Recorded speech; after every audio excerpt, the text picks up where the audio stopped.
sei. É o cabelo curto. Eu tenho até dificuldade de me concentrar, né? Ô, minha gente, estamos aqui de volta. Olha, conversa com Xiaomi Mônica, tá maravilhosa. Ela volta daqui a pouco, né? Eu quero aproveitar para dizer que a primeira sessão da live, nós estamos iniciando a segunda agora, a primeira sessão e a segunda também vão ficar gravadas na minha página do Instagram, o @clebioprofessor.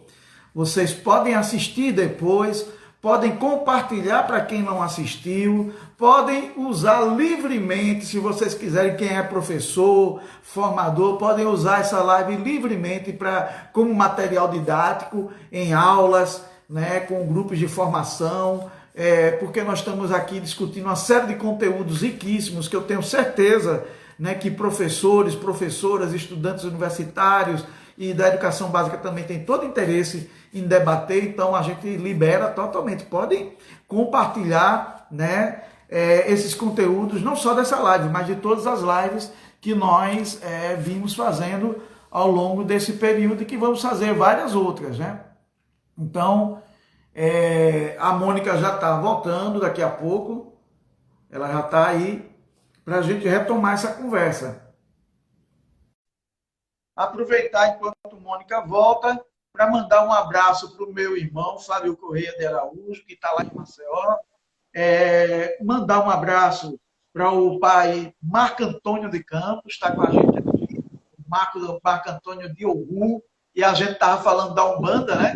Marco é da Umbanda, está aqui conosco também. Mandar um abração para o Marco, para a Luciana, para todo mundo que está acompanhando essa live. E eu estava falando, Mônica, que as lives elas ficam gravadas na nossa página do Instagram, né? E quem não assistiu, pode assistir depois. Quem assistiu pode compartilhar com outras pessoas, pode usar, inclusive eu autorizo, não sei você, mas autorizo a usar como material didático para quem quiser trabalhar em escolas, formação de professores. A gente não vai cobrar direito autoral, vai, Mônica? Pode usar. Não, cobro não. Pronto, tranquilo. Tá certo? A Luciana, minha terapeuta maravilhosa, está aqui com a gente. Um beijão, Lu. A mulher que cuida de mim como anjo, viu? Quando eu estou nas mãos dela, eu estou no paraíso. Adoro Luciana. Mas a gente encerrou a live com o Jonathan falando que surgiu um movimento que está desconstruindo o conceito de afronegócio, né?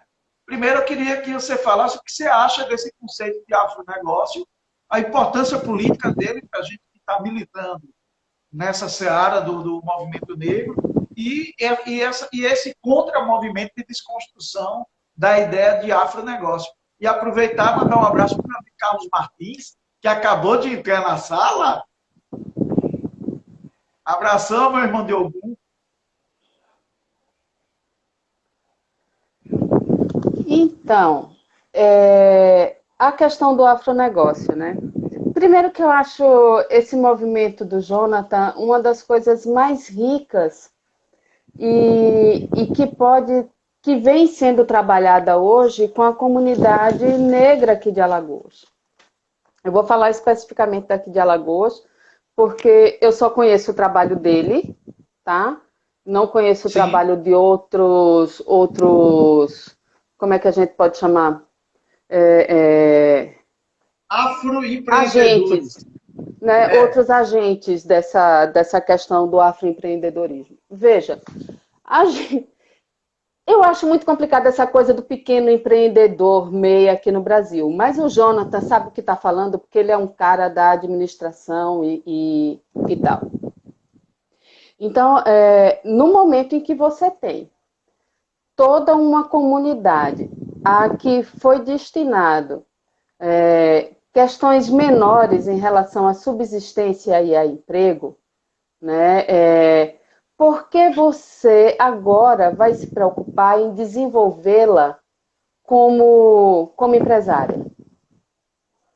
Né? Por que esse poder para a pessoa negra? Por que o negro agora aparece tanto? Por que que eu não consigo mais achar uma propaganda de uma bijuteria ou de uma roupa ou de tal que não apareça a figura do negro ou da negra? Que bom, né? O que eu vejo é o seguinte: interromper esse processo de crescimento do afroempreendedorismo é um movimento muito parecido com interromper o processo de entradas, por exemplo, da população negra numa universidade. Porque é negar a ela uma independência do seu fazer, do seu, né, da sua lida, do ganho do seu próprio dinheiro, né? O que era só destinado a uma comunidade, permitido a uma comunidade branca e de determinada classe social. Não, e que diga-se de passagem, muitas vezes empreendia essa comunidade branca em cima da nossa estética, ganhando dinheiro em cima da nossa produção cultural, sem retorno nenhum para as comunidades de origem de onde foram retiradas essas ideias e esses conceitos, né, Mônica? Exatamente. Então, assim, quando surge essa proposta do afroempreendedorismo, e aí você vem com um gancho interessante, é uma forma que se tem, por exemplo, de sanar arestas criadas por determinados pontos de apropriação cultural. Né? Porque a apropriação cultural é talvez um dos fatores mais sérios dentro dessa questão desse discurso subreptício do racismo, né? Que aí a gente... O Jonathan está colocando uma coisa, né? Tem um efeito imediato para o afroempreendedor, que é a elevação da sua autoestima, porque ele está usando a referência da sua ancestralidade, que passa a ser motivo de orgulho, e com isso gerando renda e se colocando na disputa do campo econômico em pé de igualdade, né? Exatamente, exatamente. E olha, ele trabalha com a molecada, né? Ele trabalha com a juventude. Então, que juventude empoderada nós temos a partir daí? Porque a gente não pode abrir mão do entendimento de que o empoderamento se dá no campo cultural e se dá no campo financeiro também. Sim. Não adianta a gente se intelectualizar e não ganhar dinheiro, né? Eu quero lá para o povo de terreiro que quanto mais irmão de santo e irmã de santo minha se coloque no espaço como empreendedor que seja. Eu acho muito engraçado esse nome empreendedor para pequenos negócios, viu? Sebrae que me desculpe, mas enfim, isso é uma outra discussão. Essa história de MEI é uma outra discussão. Mas então a gente tem que se utilizar de ferramentas para empoderar os nossos. E eu acho que Jonathan, essa atividade do afroempreendedorismo, e principalmente quando você trabalha com as questões ligadas à cultura de terreiros, à cultura de matriz africana, ela para a gente casa muito bem, sabe? Ela forma o lé com cré. Sabe? É quando a gente consegue, talvez, escrever uma frase. Por exemplo, é quando a gente talvez possa pensar numa organização dentro das casas de mulheres de terreiro, que não conseguem seu trabalho formal, porque não tem como deixar o seu filho numa creche, porque a creche na periferia é gerida por evangélico e a criança com 3 anos de idade é demonizada. E aí a mãe não pode sair para trabalhar. E ela só vai ter aquela mãe, porque como toda mulher de periferia, a mulher de terreiro não é diferente, como toda mulher de periferia, ela é nuclear dentro da família. Né? Então, o afroempreendedorismo e a proposta do Jonathan, a gente pode inclusive expandir por aí. Sabe? É uma pena que você não é candidato mais em Arapiraca, porque a gente poderia desenvolver alguns projetos dentro da cidade de Arapiraca, tendo você como vereador, né, meu bem? Mas vamos lá. Estamos aí com a pré-candidatura anunciada. Né? Enfim, sobre a questão do afroempreendedorismo, é isso que eu penso. E resistência, toda e qualquer ação que for de empoderamento de pretos e pretas dentro desse Estado vai sofrer resistência. Não tem pra O onde. Gigi está chamando a atenção para que a cultura de terreiros de matriz africana tem que estar inserido nos planos de cultura. E aí eu queria chamar a atenção para isso, né? Quer dizer, a gente tinha até um certo momento uma dificuldade grande no campo das políticas culturais de compreender os terreiros como espaços culturais também. Né? Eu lembro que a primeira conferência de cultura que a gente fez em Maceió, eu estava à época como adjunto e fui eu que organizei toda a logística, toda a montagem da conferência. No momento crucial de escolha dos delegados, a crise de paradigmas ela se evidenciou. Porque os artistas, os chamados artistas, né, eles não viram legitimidade nesses outros segmentos para ocupar as cadeiras para ir para a conferência nacional. Porque, no fundo, se entendia que quem fazia a cultura de fato era o cantor de barzinho, era o ator do palco, de teatro, era o cara da orquestra, e que esses outros segmentos, né, não era arte, era cultura, mas era uma coisa de... Quer dizer, isso veio sendo trabalhado desde o ministro Gilberto Gil, então, o alargamento na compreensão de que os terreiros são, sim, né, e talvez, por excelência, espaços de produção cultural, porque é de lá que saiu o samba, é de lá que saiu, né, a estética afro, que hoje está na moda, que está em tudo. Quer dizer, é uma fonte inesgotável de produção cultural os terreiros, né?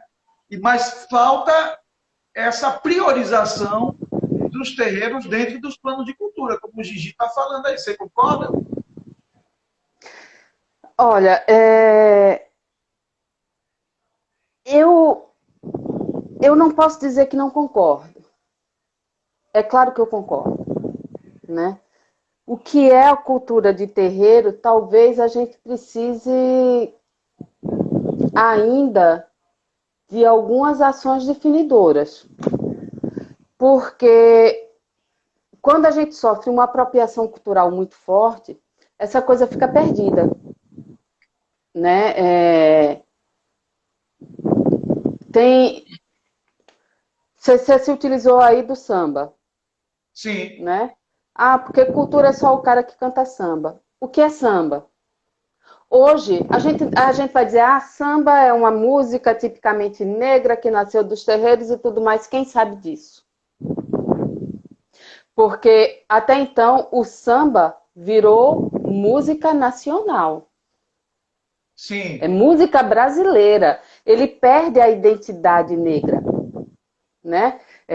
O axé music é música baiana. Axé music é música baiana. Tá até rolando um vídeo aí também com a Thaís Araújo e com aquela gostosona como é a Ivete Sangalo, né? Que ela pergunta por que você faz mais sucesso do que Margareth Menezes? Né? Mas como é que foi construído o axé music enquanto produto cultural? Né? E é axé. E você vê, por exemplo, toda a massa negra de Salvador fora das cordas dos blocos de axé music, né? Se você para estudar por lá, você vai ver que se pedia endereço para entrar em determinados blocos que se valiam de axé.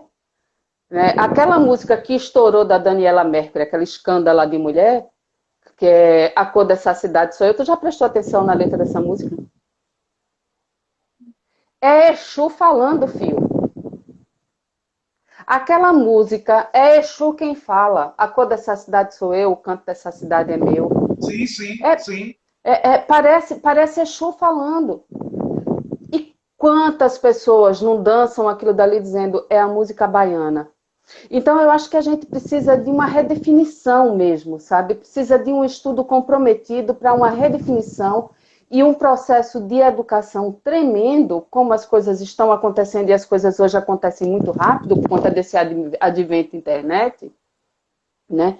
Do que é o produto cultural negro e o produto cultural terreiro. Porque, por exemplo, nem tudo é tudo. Existem questões de produtos culturais negros que não são do terreiro. E eles não vêm do terreiro. Mas aquilo que está no terreiro, ele precisa ser significado como tal. O Carlos Martins, ele sempre me chama a atenção para uma coisa. O funk carioca é batida de terreiro. Aí eu não tenho um ouvido muito bom para música. Aí ele fica aqui, colocando a batida. E realmente parece um maculelê. Mas você não pode dizer que aquele funk é cultura de terreiro. Só que ele precisa, as pessoas que bebem daquela fonte precisam saber isso.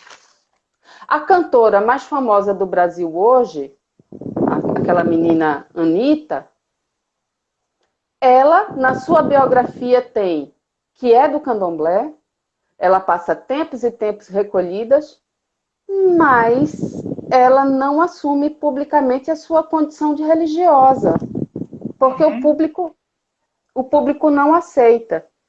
E a música dela, ela precisa entender que essa batida, por exemplo, bebeu da fonte dos terreiros lá do Rio de Janeiro. E por isso saiu pela periferia fora.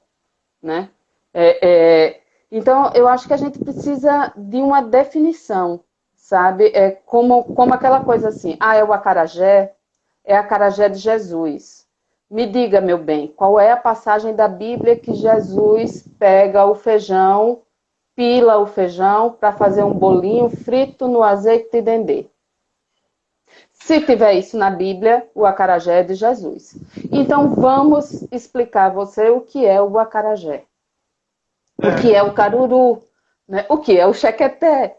Mas, e aí, começar a expor. E talvez ter um trabalho casado, pontos de cultura é riquíssimo, né? Mas ter um trabalho casado com essa questão do Jonathan, por exemplo.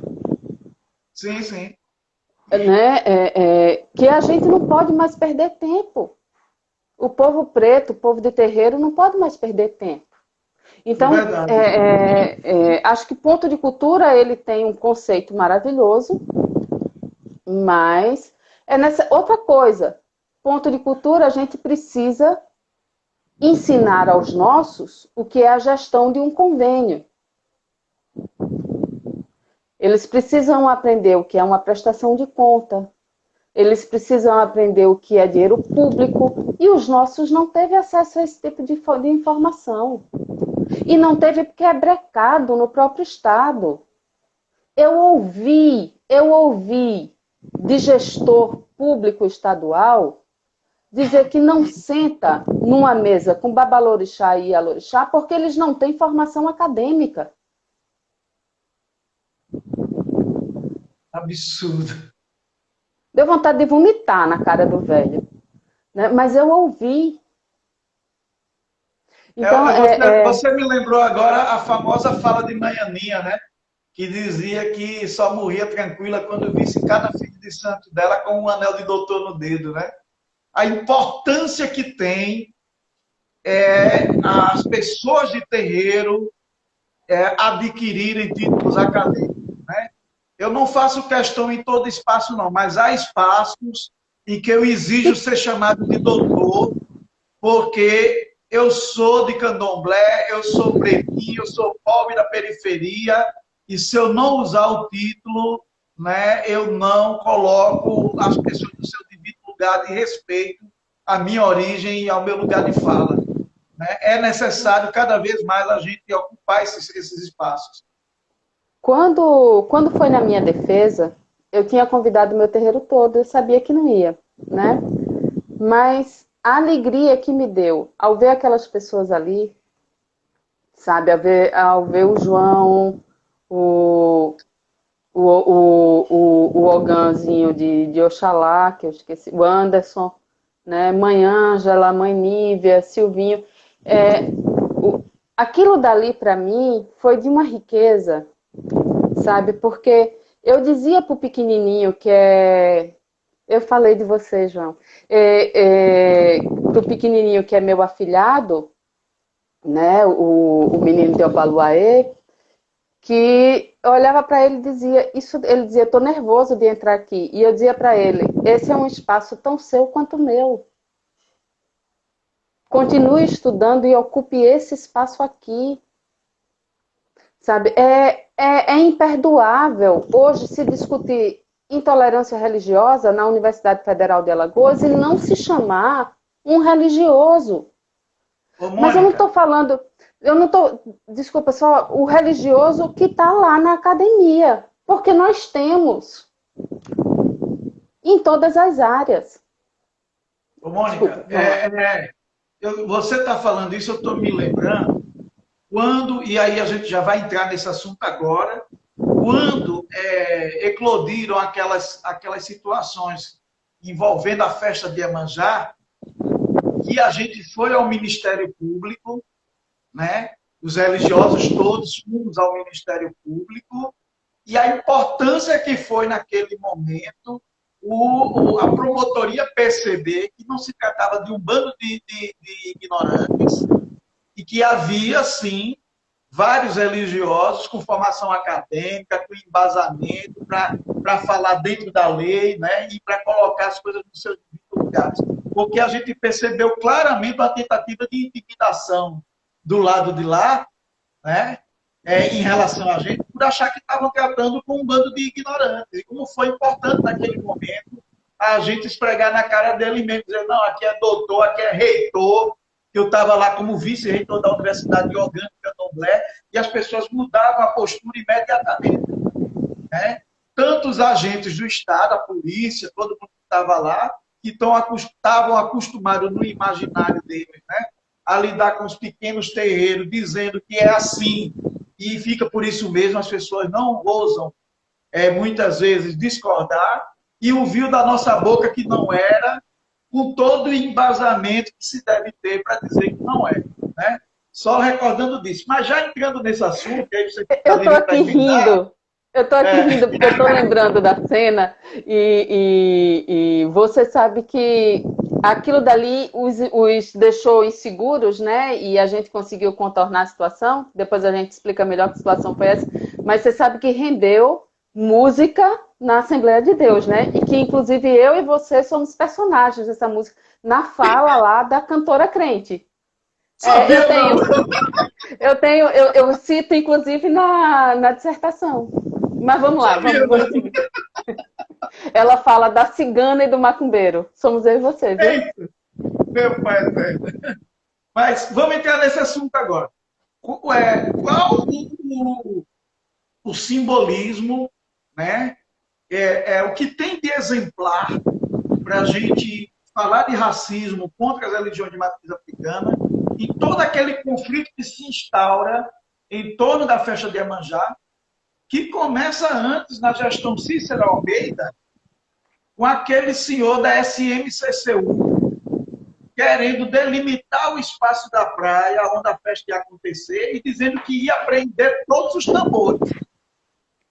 Né? Um agente público dizendo que ia apreender todos os tambores na festa de Iemanjá. E depois, né, esse imbróglio, esse enfrentamento com essas alas evangélicas mais radicais que partiram para invadir o espaço da festa para defender a sua fé e depois querer, inclusive, substituir o espaço da festa para fazer um show gospel em plena festa de Iemanjá. Conta um pouco para a gente, porque eu sei que você participou desses 2 episódios, tanto com a prefeitura quanto depois com os evangélicos, e em que isso tudo é exemplar para que as pessoas compreendam como as religiões africanas são tratadas, de fato, ainda em pleno século XXI no estado de Alagoas. Ok. Primeiro, eu acho que para a gente falar disso, precisa pincelar um pouco o que é Iemanjá para a gente, né? Sim. Para quem não é da matriz africana e está aqui na sala, a gente está tratando de um orixá extremamente importante, porque existe uma concepção filosófica de que nós temos o que se poderia chamar de identidade divina dentro de nós. que é a nossa cabeça, o que nós chamamos de ori. E Iemanjá é o orixá que guarda esse ori. Ela é a mãe do ori, é a mãe da cabeça. Sim. Então, se ela é a mãe da cabeça, ela direciona, então, as nossas questões mais racionais. Ela guarda, então, todo o processo filosófico, ancestral que nós temos. Porque ela vai guardar memória, né? Então, uma outra coisa, Iemanjá, no território brasileiro, ele é simbolizado pelo mar. E o mar, fisicamente, nos leva ao continente africano. Então, veja que Iemanjá tem uma ligação direta, uma simbologia de ligação direta, filosófica e física com o continente africano. Que a gente Sem pode falar, dizer que Iemanjá sem guarda falar a que na própria diáspora, resistência. né, Mônica? Sem falar que na diáspora o mar era chamado de Calunga também, porque foi o cemitério de milhões de africanos que foram tirados de lá e não chegaram no Brasil e que os corpos ficaram no mar. Muito da nossa ancestralidade teve o cemitério como mar. Então, aí a gente tem a Praia de Pajuçara como o grande cenário das festividades no dia 8. Por que dia 8? Porque nós festejávamos o Orixá Iemanjá também no dia 2 de fevereiro. Mas com o evento do Quebra, essa festividade é rompida no dia 8, ou no dia 2 de fevereiro, desculpa-me, e a gente passa a festejar dentro do sincretismo religioso com Nossa Senhora da Conceição, que é a padroeira de Portugal. A que chega pelo mar. Né? Então, a nossa população vai à praia para reverenciar esse orixá. Veja, ela é o próprio símbolo da resistência. Aí a gente tem aqui Iemanjá, também com a simbologia da sereia, né? Aquela representatividade da Umbanda, a sereia do mar. E Maceió, direta ou indiretamente, elegeu a sereia como seu principal símbolo. Nós temos a sereia lá, nós temos um hino extraoficial que diz que Maceió é a minha sereia. Eu até digo assim, inconscientemente, todo maceioense carrega em si a sua própria sereia. Porque a gente não sabe nem qual é o hino da cidade, mas quando a gente canta Maceió, minha sereia, o peito se enche de orgulho e os olhos marejam se a gente estiver fora daqui. Não tem para onde.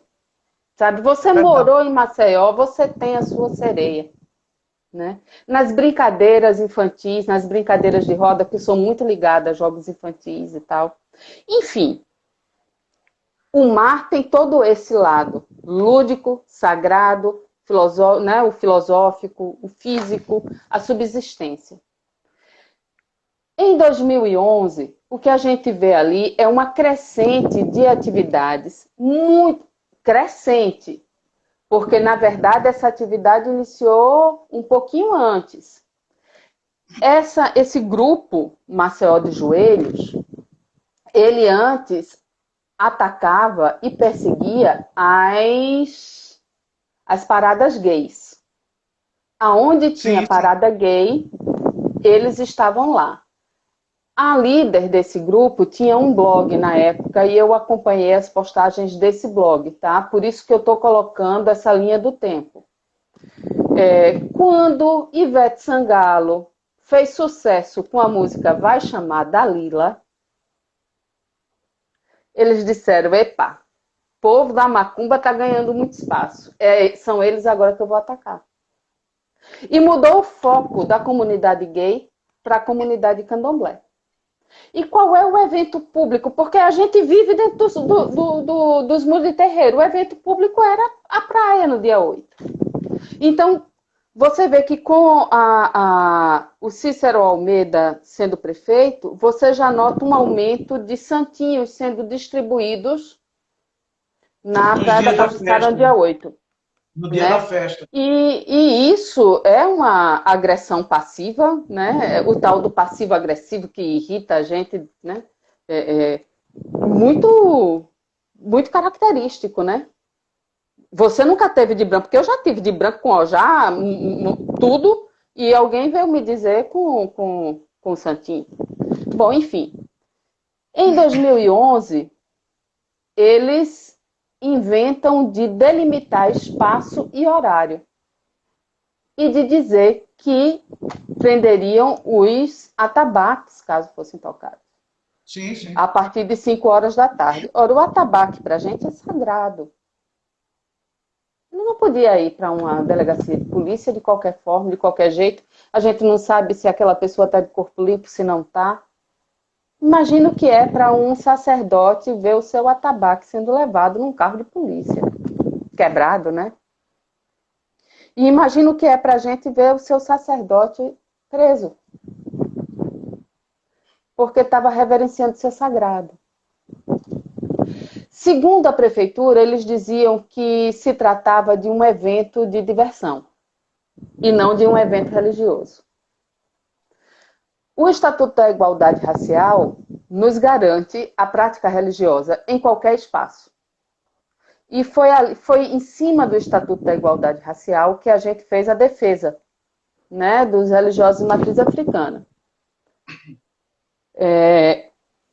A rede de terreiros, à época organizada, representou a Prefeitura de Maceió, em nome desse secretário de Convívio Urbano e da secretária de Cultura à época, que, por sinal, era minha amiga de escola e hoje não fala comigo, porque eu disse que ela era racista.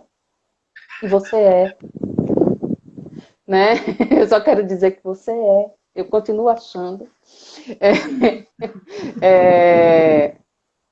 Mas... E foi aquele bafafá todo e ganhamos. No ano seguinte, foi aquele ano do perdão. Então você tinha a população toda empoderada, né? Todo mundo lindo na praia, livre, leve, solto e tal. E você tem também uma movimentação dos artistas da matriz africana. Sim, dos sim. artistas do movimento negro em apoio a essa movimentação. Só o que é que acontece? A festa das águas.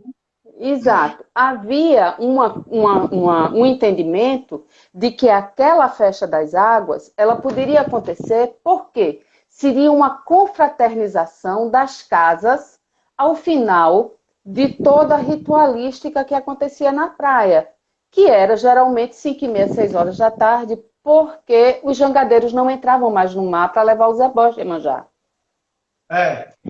Né? Então, aí por que tinha o show? É um show. É um show, então vai ter que ter ordenamento. Não é um show. Né? São ritos religiosos.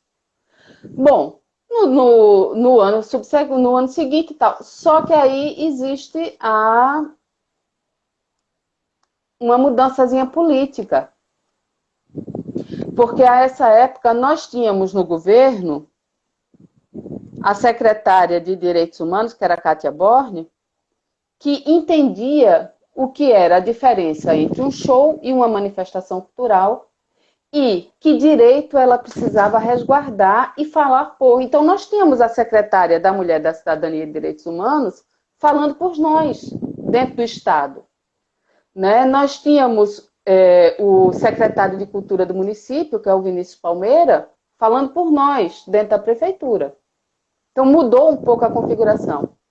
Mas, na mudança de governo de Teotônio Vilela para Renan Calheiros, mudou o quadro da Secretaria de Direitos Humanos. E essa secretaria não tinha mais esse entendimento. Por mais que nós tivéssemos pessoas comprometidas com a nossa cultura lá dentro, trabalhando. Né? Mas aí, o que acontece? Os evangélicos do Maceió de Joelho resolveram tomar de volta esse espaço que eles acreditavam ser dele, que era a Praça Multieventos.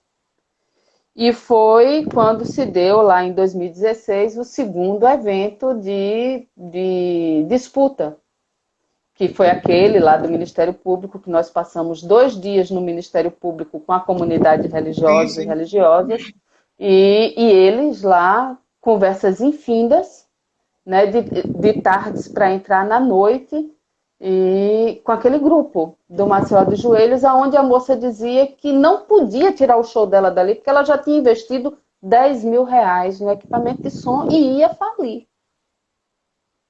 Essa era a justificativa dela no Ministério Público. E que, por exemplo, queriam também uma passeata, uma caminhada de mulheres no dia 8, enquanto os terreiros estivessem se apresentando por toda a praia, alegando o direito de ir e vir. Ora, um movimento político organizado não está atento dessa questão do direito de ir e vir. Uma caminhada de mulheres é uma caminhada de mulheres. Tu já imaginou o que que seria um terreiro está dançando e a caminhada de mulheres evangélicas passando com seus hinos e com suas agressões, porque a gente sabe que agride? O sangue ia correr naquela praia, Cléber. O sangue ia correr naquela praia, né? Então, foi um processo de negociação cansativo que a gente acompanhou ali, né? E impressionante o grupo de religiosos que estavam lá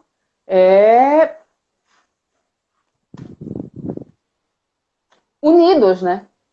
E juntos, e dizendo assim, a gente não abre mão. E veja que a maioria das casas que estavam ali não se utilizam do espaço da Pajuçara. Mãe Miriam do Poço Betá, por exemplo, ela não faz os seus ritos para Iemanjá publicamente na praia. Célio de Iemanjá não se utiliza da praia publicamente. Né? Quem mais estava lá? Pai Zeca, né? Poxa, Miriam e Pai Zeca, né? Com toda aquela idade, para mim eles são os...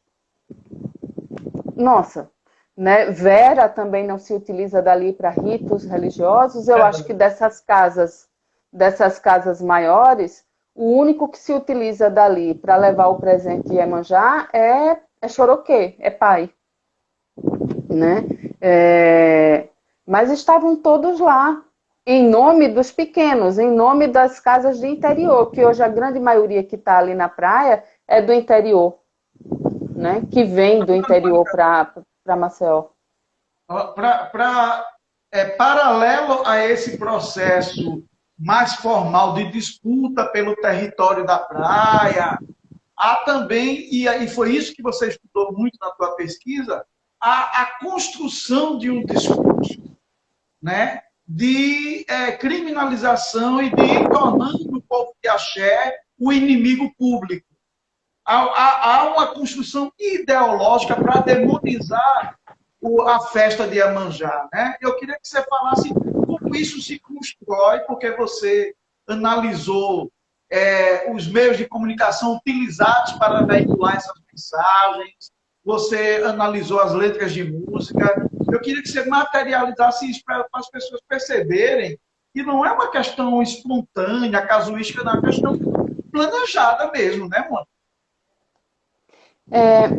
A principal ferramenta que esse grupo tinha, veja, eu digo assim, esse grupo ele está ligado à AD, porque essa senhora que é a cantora, posso dizer o nome dela, né? Que é Sara Faria, que é a cantora do grupo Maceió de Joelhos, ela é da Assembleia de Deus, ela é da AD. E a maioria do seu grupo é da Assembleia de Deus. Então, o que acontece? Dentro desse processo todo, quando eu tive acesso a esse blog dela, que era Watch Girl, uma coisa assim, era um nome assim. Aí, a gente se dá conta de como era o tratamento linguístico em relação à representação maior ali da religiosidade, que à época era o Célio de Iemanjá, o Babalorixá Célio de Iemanjá. Né? Como ela descrevia o Célio, e teve um momento também como ela descreve Mãe Vera de Oiá, que é muito grave. Né? É muito grave. E todo o processo de demonização. Então, o tempo inteiro, ela levava para demonização. Veja, nós não compreendemos demônio, né? No candomblé, a gente não compreende... Peraí, só um minutinho, viu, Cleber? Voltei. No candomblé, a gente não compreende demônio. Mas para o cristão, isso é muito claro. Então, eu lembro que ela diz o seguinte, e aquele cidadão, se ela se referindo ao Célio, eu vou trazer aqui dentro do que eu me lembro da fala dela, não foi exatamente assim, mas ele coloca ainda a necessidade de se ensinar a cultura africana nas escolas. Por que é que a gente vai perder tempo ensinando aos nossos filhos uma cultura de macacos, de gente pobre,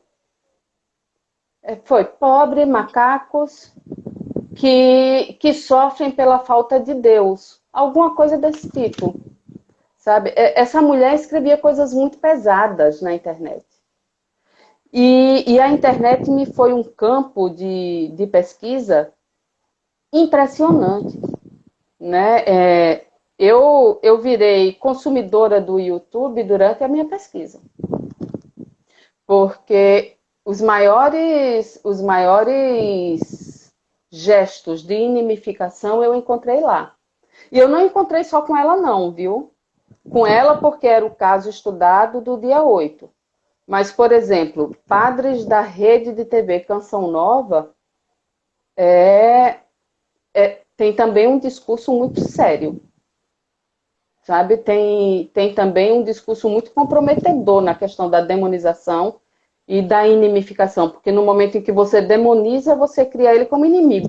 Inclusive, a gente, o tempo inteiro, né? O inimigo, o inimigo, o inimigo. Eu costumo dizer que se eu passo por uma pessoa e ela me aponta, me apresenta outra como sua inimiga, então, aquela pessoa é meu inimigo, né? Na verdade, eu recebo dela o ódio dela. Então, eu tenho que tratá-la como inimigo, realmente. Eu tenho que tomar cuidado com ela. A Lara Letícia está perguntando qual é o papel da mídia nisso, né? Hoje, você tem um grupo, porque o papel da mídia é quem faz a mídia, né? Então, aqui, por exemplo, dentro do estado de Alagoas, você tem um campo muito fértil para essa discussão mais saudável. Porém, quando a gente vai observar, nós somos inimificados por grupos que detêm redes de comunicação. Comunicação de massa hoje, ela é gerida por evangélicos. Então você Sim. tem novelas inimificando, você tem programas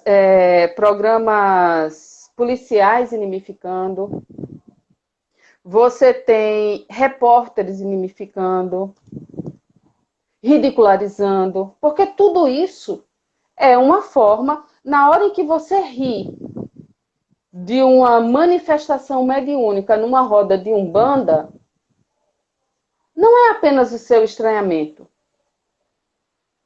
Você ri porque você ridiculariza. E esse ridicularizar é colocar o outro numa posição desconfortável, porque aquilo que você não aceita não pode se tornar confortável aos seus olhos. Então, todo esse processo está na internet. Lara, a internet, para mim, ela é muito mais grave.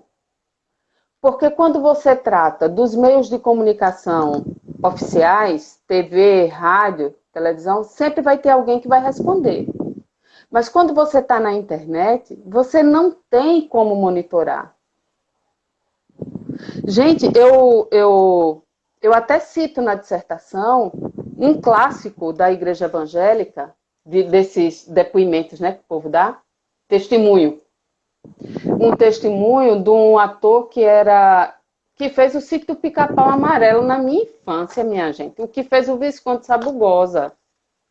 É 1h e 45 minutos de depoimento dele dizendo que traficou, que sequestrou, que torturou uma pessoa.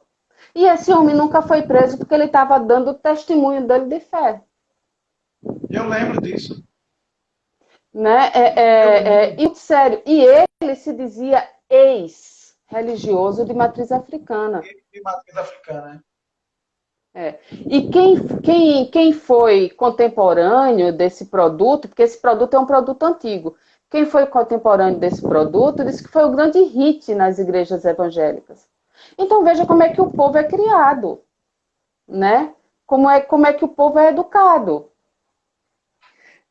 Voltando, o campo é muito fértil para a inimificação. Você tem pessoas, eu estava falando da história da menina da loja, né, do mercado, mas aí é engraçado porque eu conheci, comprei muito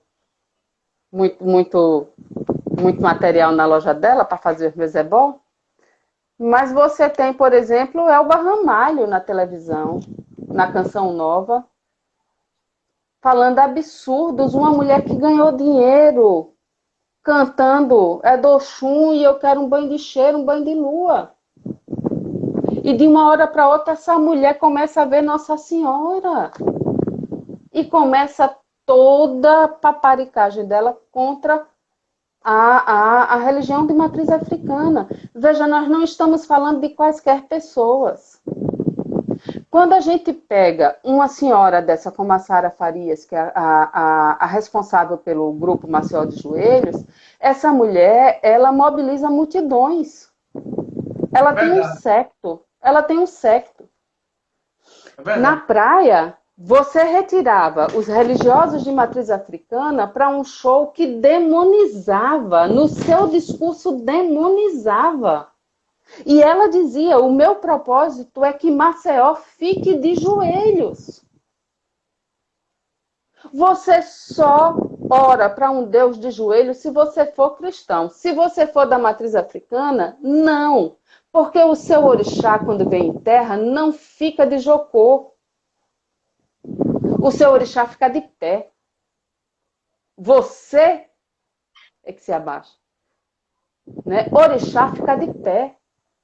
O orgulho do povo de santo é estar de pé, empunhando seus símbolos, empunhando seus signos. Né? Então, o processo de inimificação é muito forte, ele não para por aí. Porque ele também contamina os nossos pelos nossos.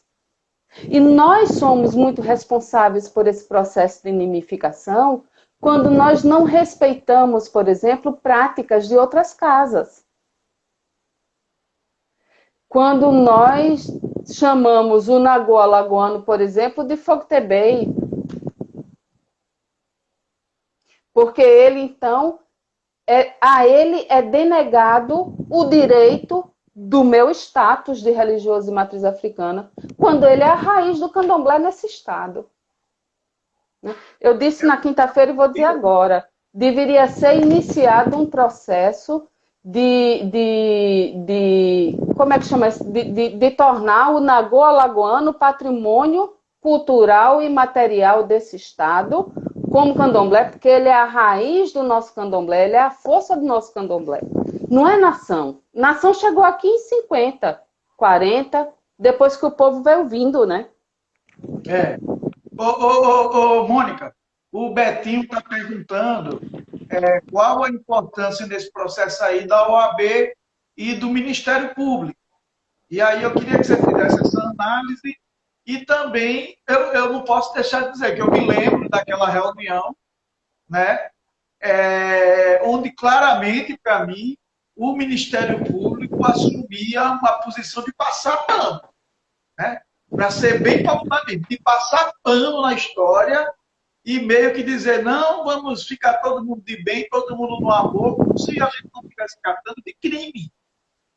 Exatamente. Inclusive, iniciar a reunião, uma reunião onde tinha mais ou menos, aqui por cima, eu conto 8 líderes de casas de matriz africana, seja de Umbanda e de Candomblé, né? Alguns representantes do Estado, e não tinha, e acho que um representante do Maceió de Joelhos, não. Eram 5 Maceió de Joelhos, 3 secretários da Prefeitura Municipal e um da Polícia, e 8 do Candomblé, comigo e com você, que estávamos lá na condição de mediadores, né? E o Ministério Público pede para iniciar rezando um Pai Nosso. E fomos nós dois que dissemos, não, Pai Nosso não. Porque o Pai Nosso não é uma oração do candomblé. Ah, mas é porque Deus é um só. Não, não é um só. A briga ali estava por isso. Como é que Deus vai ser um só? Que concepção é essa de que Deus é um só? O candomblé reconhece 200 e pouco. E se as pessoas rezam para 200 e pouco, esses 200 e pouco existem. Então, o Ministério Público, ele estava ali no papel dele. Ele precisava dar uma resposta rápida.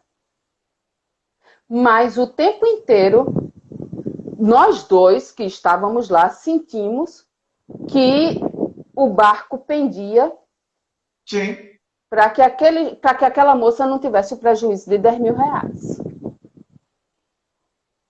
Sim, né? sim. E isso significaria parar com a festividade. Para minimizar a seriedade do que ela estava fazendo. Exatamente. Né? Exatamente. Para descriminalizar o que ela estava fazendo. Então, assim, o Ministério Público, ele fez o papel dele. Porque ele foi provocado para que ele tomasse o posicionamento e o ordenamento pelo Estado. Ele tinha que agir. Ele tinha que agir. As instituições agem quando são provocadas. As instituições agem quando são provocadas. Agora, o que é que acontece? Num momento como esse, nós tínhamos lá a imprensa cobrindo. E tem muita gente no Ministério Público que morre de medo da imprensa. Né? Tava lá, 2 jornais cobrindo. E os jornais diziam, estão tirando direitos tais. Estão tirando direitos tais. É verdade. Porque o outro lado era só um show. Como dizia lá a prefeitura em 2011. Ela só queria fazer um show. Né? Então, o Ministério Público cedeu a isso. Cedeu à presença da imprensa. O que indica que, nesse sentido, nós, né, da matriz afro, vínhamos num crescendo político de fortalecimento para a imprensa estar conosco. Eu acho que já havia ali um reflexo do Xangô Rezado Alto. Sim, né? sim. O Xangô Rezado Alto é um divisor de águas nesse processo. Foi sensibilizando a imprensa para a existência dos terreiros, para a desmistificação dos terreiros, né? Para a descriminalização dos terreiros, para a imprensa, naquele momento, estar naquele nível de sensibilidade de perceber que nós estávamos ali, enquanto grupo tradicional, prejudicado nos nossos direitos. Né? Em contrapartida não. Junto a isso, a gente tem também o movimento negro organizado. Sim. Né? Que passa a reconhecer o movimento de matriz africana, o movimento de terreiros, como queiram chamar, como uma parte da estrutura do movimento negro. Né? E está lá todo em apoio. Aí, Betinho, entra a figura do doutor Betinho. Mas me desculpe, não da OAB. Nós já tivemos na OAB para falar sobre a questão da religiosidade de matriz africana. Eu me lembro, eu estava lá, eu fiz até uma fala, fui convidada à mesa e agradeço até a você o convite daquele dia. Naquele dia nós provocamos a OAB em fazer um curso sobre as questões de racismo religioso com a matriz africana. Inclusive, eu dizia, eu não gosto do termo intolerância. Porque, para mim, a categoria de tolerância, a categoria da tolerância leva à invisibilidade social. Porque quando você tolera, você não absorve. Né? Então, é racismo religioso. Você ficou animadíssimo, doutor Betinho. Mas a OAB nunca desenvolveu. Nunca. Eu não sei dessa história. A não ser que tenha acontecido e eu não tenho ouvido. Aí acontece um evento que vai dar repercussão na mídia aí todo mundo está pronto para apoiar. Porque todo mundo quer se colocar hoje no Brasil como um agente de enfrentamento ao racismo. Que é necessário que todo mundo se coloque. Mas essa prática ela tem que ser diária. O racismo religioso tem que ser combatido mesmo, enfrentado nas instâncias, sabe, de poder público diariamente. Não existe efetivamente essa capacitação nas polícias, nos hospitais e na própria OAB. Aparece um caso de racismo religioso, como vai haver uma defesa? As questões são subjetivas e dessa subjetividade a população tem medo. Como é que eu vou defender algo que me amedronta? Ô, Mônica, Oi.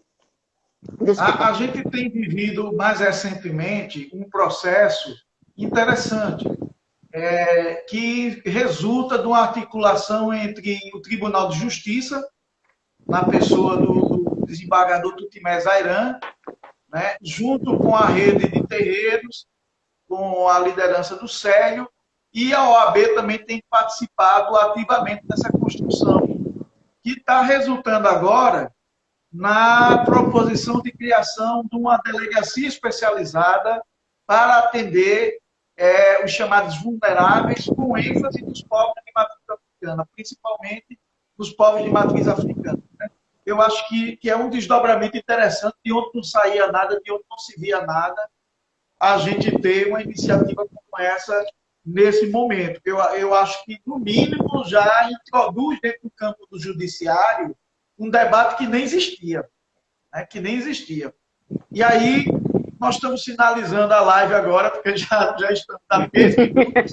Né? Eu queria que você encerrasse fazendo suas considerações finais e considerando o que o nosso querido Carlos Martins falou, que todos os símbolos culturais da africanidade foram assimilados no processo de apropriação, menos a religião. A religião nunca interessou. Né? Eu queria que você pegasse a partir disso e fizesse suas considerações finais. Nós temos aí 2 minutos e meio para encerrar, e eu já queria te agradecer de coração e dizer que a gente vai repetir isso, a gente vai fazer outra live, porque quanto mais puxa essa Oxum, tem mais coisa para a gente explorar, viu? E dizer que eu te amo de coração, você é a avó mais linda que tem em Maceió. Olá! Dá uma avó muito gata. Te agradecer de coração e a palavra é tua. E a todo mundo que participou, gente, muito obrigado. Então, essa fala do Martins, ela me diz o quê? Eu vou tentar ser rápida aqui. Em cima de tudo isso que a gente vem conversando. Ora, ao negro foi denegado o direito de pensar, certo? No território brasileiro. Se ele não pode pensar livremente, nada que reforce a sua própria estrutura filosófica e o entendimento de vida e morte pode ser perpetuado, pode ser absorvido positivamente. E aí está a religião. Esse é o problema da religião de matriz africana. Esse é o grande X da questão da religião de matriz africana. Então, eu acho que isso é o que fundamenta a fala do Carlos. No mais, eu queria agradecer muito. Adorei, amei. Né? Agradecer a quem esteve aqui na sala com a gente, a quem voltou para a sala, né? E a você. E a Lara, tua filha, que é uma fofa. Amei. Ela está muito atuante. Tá bom, Mônica, um beijão. Beijo grande. Meu pai, minha mãe abençoa, sua bênção. Meu pai abençoe. Axé, axé para todo mundo que participou nessa noite com a gente. Que Oxalá nos ilumine, que Oxalá nos tranquilize, nos dê paz, para a gente atravessar essa tempestade que o mundo está passando e sair disso mais evoluídos e mais sábios. Beijo grande no coração de todo mundo, gente. Beijo, beijo.